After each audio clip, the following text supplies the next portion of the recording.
మార్చి నెల 3వ తేదీన జరిగే పల్స్ పోలియో కార్యక్రమాన్ని విజయవంతం చేయాలని municipal commissioner Krishna medical officers పేర్కొన్నారు.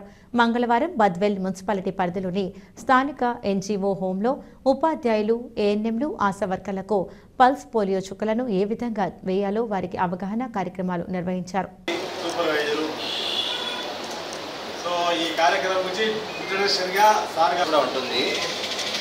మేము సారు ఇద్దరము డాక్టర్లు కొత్తగా వచ్చాము.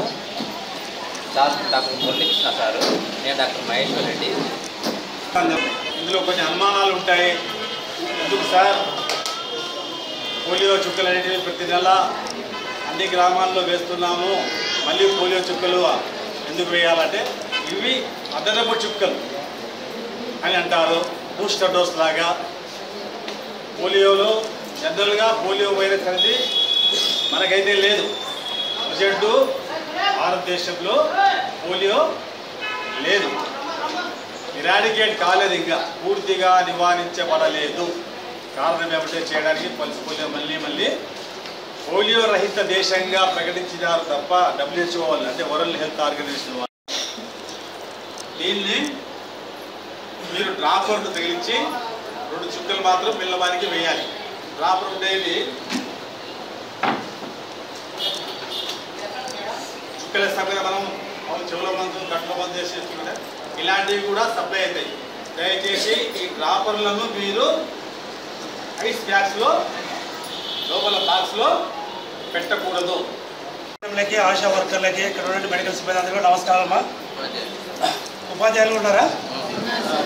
ఓకేనమ్మా. టీచర్లు కూడా, ఉపాధ్యాయులు కూడా వందనాలు. ఈ పల్స్ పోలియో కార్యక్రమం అనేది 1994లో మొదలైంది. అవునా? ఇది చాలామందికి తెలియదు అనుకుంటా. పాత వాళ్ళకైతే తెలుసు, కానీ కొత్త వాళ్ళకి దాని మీద అంత ఐడియా లేదు. అంతకుముందు పుట్టిన వాళ్ళల్లో 100కు 1-2 పల్స్ పోలియో అఫెక్టెడ్ కేసులుగా వచ్చేవాళ్ళు. వాళ్ళ బాధ ఎలాంటిదంటే, నా క్లాస్మేట్ ఉన్నాడు ఆయన, ఈ మధ్య రిటైర్ అయినాడు. అలాంటి పరిస్థితి నుంచి ప్రపంచంలో భారతదేశంలోనే అతి ఎక్కువగా నమోదయ్యే కేసుల్ని ప్రపంచ ఆరోగ్య సంస్థ వాళ్ళు తీసుకునే గైడ్లైన్స్ కానీ భారతదేశ ప్రభుత్వం దానిపైన చేసిన కృషి, దానివల్ల ఇప్పుడు 1,00,000కు 1 కేసు కూడా రావట్లేదేమో, అంతగా ఎరాడికేట్ అయిపోయింది. దాని ఇప్పుడు కృషి ఫలితమే. అంటే మీరంతమంది, లేదంటే మీకంటే ముందుగా పనిచేసినటువంటి ప్రతి వ్యక్తి దీనికోసం కృషి చేశారు. కాబట్టి ఈరోజు పల్స్ పోలియో రహిత భారతదేశంగా మన ఇండియా ఉంది.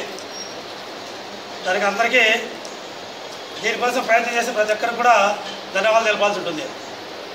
గత 5 ఏళ్ల కిందట కూడా మనకు బంగ్లాదేశ్లో దాదాపు 2016లోనే 15లోనే ఆపేసాం. మామూలుగా 25 ఏళ్ల పాటు ఈ పల్స్ పోలియో కార్యక్రమం చేసిన తర్వాత 2015లో మనం ఆపేసాం. 2017-18లో బంగ్లాదేశ్లో 1 కేసు వచ్చింది. ఇది ఎలా ఉంటుందంటే, పక్కింట్లో వచ్చినా కూడా యూత్రిట్లో కానీ వచ్చేదానికి అవకాశం ఉన్నాయి. అంటే బంగ్లాదేశ్లో వచ్చింది, ఇండియాలో రాదు అని నిర్ధారణ చేసడానికి లేదు. కాబట్టి వచ్చిన తర్వాత బాధపడడానికంటే ముందుగానే దాన్ని మనం ప్రొటెక్ట్ చేసుకోగలిగితే, దాన్ని నియంత్రించగలిగితే భావితరాలు బాగుంటాయనే ఉద్దేశంతో గవర్నమెంట్ మళ్ళీ 2019-20లో మళ్ళీ ఒకసారి స్టార్ట్ చేయడము. లాస్ట్ ఇయర్ చేయలేదు, కానీ మళ్ళీ ఈ సంవత్సరం మళ్ళీ మొదలుపెట్టారు.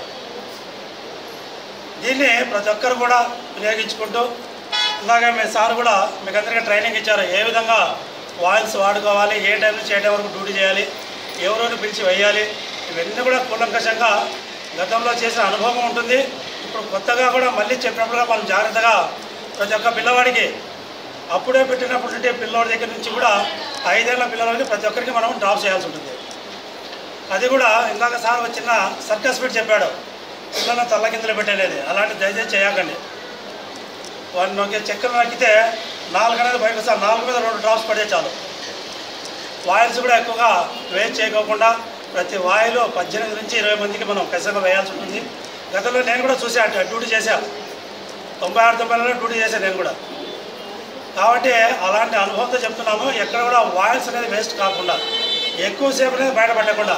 గతంలో డిసెంబరు, జనవరిలో జరిగేటివి, కానీ ఈసారి మాత్రం మనకి